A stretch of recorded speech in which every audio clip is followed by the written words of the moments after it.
और भाई bit set का सिलेबस खत्म हो गया। जा पूछ क्या।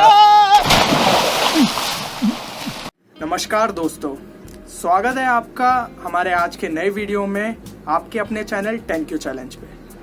तो यार आप में से मतलब बहुत सारे लोगों के मन में ये सवाल होगा कि can you crack bit set if you start from today.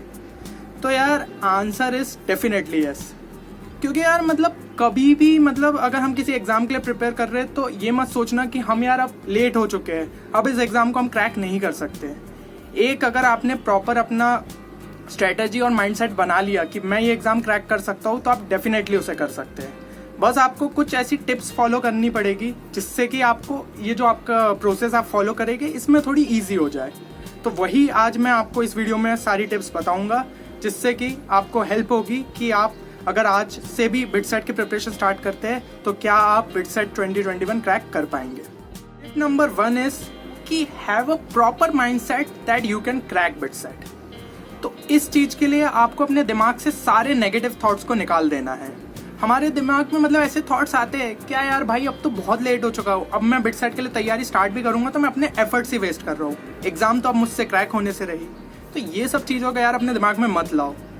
और दूसरी चीज़ मैं कहूँगा कि नेगेटिव थॉट्स आते कहाँ से है। तो हम अपने दोस्तों से जब बात करते हैं ना, भाई तेरा सिलेबस कितना कंप्लीट हो गया, तो वो बोलेगा यार मैंने तो पूरा कंप्लीट कर लिया, अब मेरा रिवीजन का टाइम है। तो ऑब्वियसली भाई नेगेटिविटी आएगी ना यार कि भाई मैंने अभी तक सिलेबस स्टार्ट नहीं किया और ये बंदा रिवीजन के टाइम पे लग गया। तो यार उनका पोटेंशियल अलग था, अपना पोटेंशियल अलग है, तो अपने को अपने पोटेंशियल के हिसाब से करनी है मेहनत। तो देखो एक प्रॉपर माइंडसेट बना लिया। अब दूसरी जो चीज़ तुम्हें चाहिए वो है एक प्रॉपर स्ट्रैटेजी। तो स्ट्रैटेजी के लिए मैंने और सुप्रीत ने बहुत सारे वीडियोस बनाए हैं और एक मैं सिंपल बेसिक स्ट्रैटेजी बोलूँ ना तो उसमें क्या करना है, अब जितना भी टाइम रह गया उसको आप डिस्ट्रीब्यूट करिए। जैसे कि अगर मैं सोच रहा हूँ कि भाई मुझे अपने अगले 3 महीने के अंदर पूरा सिलेबस कंप्लीट करना है, तो आप मतलब 3 महीने के इसमें अप्रॉक्सीमेटली 90 डेज आ गए, तो आप एक प्रॉपर स्ट्रैटेजी बनाइए कि भाई मुझे डे 1 पे कौन कौन से टॉपिक्स को करना है, डे 2 पे कौन कौन से टॉपिक्स को करना है। हर इसमें पैरेलली चलते जाइए कि ऐसे करते हुए 90 डेज तक आपका पूरा पोर्शन क्लियर हो जाए। ठीक है, जब आपका ये पोर्शन कंप्लीट हो जाएगा तो आपको इजीली रिवीजन के लिए भी टाइम मिलेगा और आप अपनी प्रिपरेशन अच्छे से कर पाएंगे। आप लोगों में से किस किस ने कोटा फैक्ट्री देखा है? उम्मीद करता हूँ बहुत सारे लोग होंगे जिन्होंने कोटा फैक्ट्री देखा है। तो उसमें एक कैरेक्टर थे जीतू सर, ऑब्वियसली जानते होंगे आप, काफ़ी फेमस कैरेक्टर रहे वो। उन्होंने जीतू सर ने काफ़ी बढ़िया एक्टिंग करी उस सीरीज़ में। तो यार उस सीरीज़ में उन्होंने एक बात कही थी कि कोई भी एग्ज़ाम की शुरुआत करने से पहले उस एग्ज़ाम को समझो। ठीक है ना, तो ये बात यहाँ भी लागू होती है। तो हमारी टिप नंबर 2 है कि सबसे पहले हमें एग्ज़ाम को समझना होगा उसके सिलेबस कंप्लीट करने से पहले। तो एग्ज़ाम जो हमारी बिट सेट है उसमें कितने क्वेश्चंस होते हैं आपके? 150 क्वेश्चंस। और टाइम कितना होता है? 180 मिनट्स। अगर मैं देखूँ तो आपको हर क्वेश्चन के लिए लगभग टाइम कितना मिल रहा है? 1 मिनट 12 सेकेंड्स। तो यार सोचो भाई जिसने ये एग्ज़ाम बनाई है, मतलब जिसने एग्ज़ाम के क्वेश्चंस डिसाइड किए, ऑब्वियसली वो क्वेश्चंस इस हिसाब से लिए गए होंगे कि बच्चा 1 मिनट 12 सेकेंड्स के अंदर क्वेश्चन को कंप्लीट कर पाए। तो भाई इसका मतलब है 1 मिनट का अगर क्वेश्चन है तो उसमें ऑब्वियसली वो क्वेश्चन लेंदी नहीं होगा, उसमें बहुत सारी डिटेल्स आपसे नहीं मांगी जाएगी कि भाई ये चीज़ें आपको सब पता होना चाहिए और ऐसे ऐसे फॉर्मूले को मिक्स करके आपको आंसर निकालना है। वहाँ पे फोकस किया जाएगा कि जो बच्चा है उसके फंडामेंटल्स क्लियर है कि नहीं। तो मेरी राय यही रहेगी कि चैप्टर के डिटेल में जाने से अच्छा आपको अपने फंडामेंटल्स को क्लियर करना है। जितना हो सके उस फॉर्मूले को समझिए कि आखिर इस फॉर्मूले का एप्लीकेशन कैसा है क्वेश्चन में। एक दो उसके सॉल्व्ड एग्जांपल्स देखिए, फिर उसके बाद एक्सरसाइज के साइड बढ़िए। जब आप एग्जांपल्स देखेंगे तो आपको समझ आएगा कि अच्छा इस क्वेश्चन के लिए ये अप्रोच लिया जाता है, इस क्वेश्चन के लिए ये अप्रोच लिया जाता है, तो आपके दिमाग में चीज़ें बैठेगी। देन फिर आप फंडामेंटल्स के लिए केमिस्ट्री के लिए एनसीईआरटी उठा के देख सकते हैं कि भाई उसमें तो मतलब लाइन टू लाइन के डायरेक्ट आपको क्वेश्चंस मिल जाते हैं एग्जाम में। तो केमिस्ट्री के लिए तो भाई मतलब एनसीईआरटी को अच्छे से करिए और बाकी आप जो बुक्स पढ़ रहे हैं उस हिसाब से आप उसमें फंडामेंटल्स को अपने क्लियर कीजिए। सो टिप नंबर 3 इज़ कि आप जो भी रिसोर्सेज यूज़ कर रहे हैं एग्ज़ाम प्रिपरेशन के लिए उसको आपको रेस्ट्रिक्ट करना होगा। तो मैं कहना क्या चाहता हूँ, चलिए अपन एक केस कंसिडर करते हैं कि मान लीजिए आपका 11th क्लास जस्ट स्टार्ट हुई है अभी। ठीक है, तो अब आपके पास मतलब 2 साल है प्रिपरेशन के लिए। ठीक है। अब आपका जो भी आपको मेंटर है या गाइड है वो आपको ये बताएगा कि भाई तुम ये बुक फॉलो करो, तुम वो बुक फॉलो करो। जैसे तुम मैथ्स के लिए सिंगेज से स्टार्ट करो, फिर अरिहंत की भी उठा लो। तो अपन ठीक है भाई, पहले सिंगेज निपटा रहे हैं, फिर अरिहंत भी कर रहे हैं, क्योंकि भाई अपने पास बहुत सारा टाइम है। 2 साल मतलब बहुत टाइम हो जाता है, ठीक है ना। तो अपन सारी बुक्स पे फोकस कर सकते हैं। अपन इस बुक से भी प्रैक्टिस कर सकते हैं, उस बुक से भी प्रैक्टिस कर सकते हैं। बट अब हमें सिचुएशन को समझना होगा। अब हमारे पास टाइम कितना रह गया है? लगभग 3 से 4 महीने। तो ऑब्वियसली अब हमें अपनी स्ट्रैटेजी भी उस हिसाब से डिसाइड करनी होगी। तो हमें अपने रिसोर्सेज को रेस्ट्रिक्ट करना होगा। अब आपके रिसोर्सेज में क्या आ जाता है? जैसे आपके कोचिंग नोट्स हो गए, देन आप जो रेफरेंस बुक्स यूज़ कर रहे हैं एग्जाम प्रिपरेशन के लिए, या फिर आप कोई ऑनलाइन मटेरियल फॉलो कर रहे हैं, किसी का यूट्यूब चैनल या इस टाइप से कोई चीज़, तो आपको प्रॉपर ऐसे डेडिकेटेड होते हुए उस चीज़ को पहले निपटाना होगा, ठीक है। आपको भरोसा रखना होगा कि आप जो चीज़ को फॉलो कर रहे हैं उससे आपकी प्रिपरेशन पूरी हो जाएगी, क्योंकि यार चीज़ तो सब में सेम ही है, ऐसा कोई अलग नहीं रहता है। बस थोड़ा सा डिफरेंस कहाँ आ जाता है? वेराइटी ऑफ क्वेश्चंस का। तो वो तो यार अगर आप प्रैक्टिस करेंगे ना, तो आपको अगर कॉन्सेप्ट आता होगा तो आप कहीं से भी क्वेश्चन उठाए, आप उस क्वेश्चन को सॉल्व कर सकते हैं। चलिए, ये तो हो गई बात कि आपको अपने रिसोर्सेज को रेस्ट्रिक्ट करना है। अब मैं जो टिप दे रहा हूँ कि भाई क्वेश्चंस को किस ऑर्डर में सॉल्व करें, क्योंकि हमारे पास टाइम थोड़ा लिमिटेड सा है। तो क्या करिए, जैसे आप एक्सरसाइज किसी भी चैप्टर के पीछे की उठाती है तो उसमें होते हैं लगभग 80 to 100 क्वेश्चंस। यार तो आप पूरे क्वेश्चंस मत सॉल्व करिए।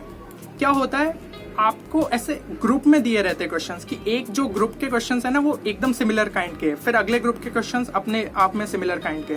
तो हमें क्या करना है, हर ग्रुप में से 2-3 क्वेश्चंस करना है। तो मेरी सलाह रहेगी, मान लीजिए अगर 100 क्वेश्चंस है तो हमें उसमें से 20 या लगभग 30 क्वेश्चंस करने एक रैंडम ऑर्डर में। जैसे आपने कर लिया 2nd, फिर 12th, फिर 18th, इस हिसाब से चलते हुए ऐसे में ऑर्डर में उठाना है।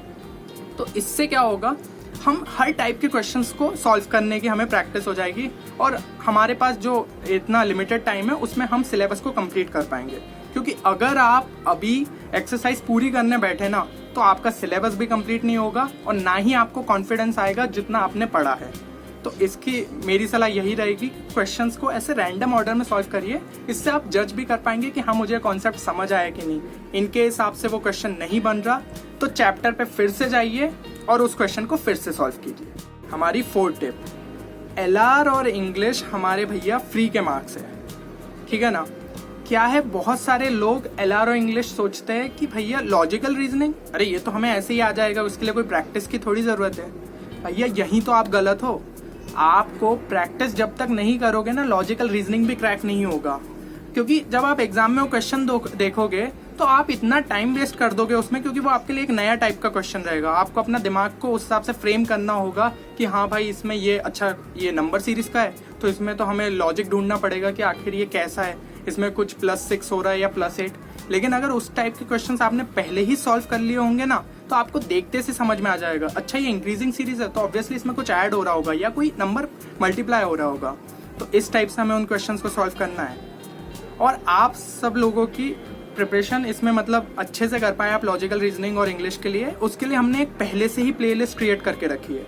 तो उस प्लेलिस्ट को जाके देखिए, सारे क्वेश्चंस को प्रैक्टिस कीजिए, तो इससे आपको एक मिल जाएगा अप्रोच, समझ आ जाएगा अच्छा बिट साइड में इस टाइप के क्वेश्चंस आते हैं तो मुझे और इस टाइप के क्वेश्चंस को प्रैक्टिस कर लेना चाहिए। क्योंकि समझो भाई 25 क्वेश्चन है, हर एक क्वेश्चन 3 नंबर का है, यानी आपको कितने नंबर मिल रहे हैं, 75 मार्क्स। और डिफरेंस क्रिएट होता है, अभी नहीं लग रहा है कि डिफरेंस क्रिएट होगा पर डिफरेंस क्रिएट होता है। एक ब्रांच से दूसरी ब्रांच चेंज करने के लिए ना 1 मार्क भी बहुत इंपॉर्टेंट हो जाता है। तो LR और इंग्लिश में जितना ज़्यादा से ज़्यादा अपन स्कोर कर सकते हैं ना, हमें अपना ट्राई देना है। और इंग्लिश को और इम्प्रूव करने के लिए, जैसे वोकैब और ग्रामर को इम्प्रूव करने के लिए आप क्या कर सकते हैं, आर्टिकल्स पढ़ना स्टार्ट कर दीजिए।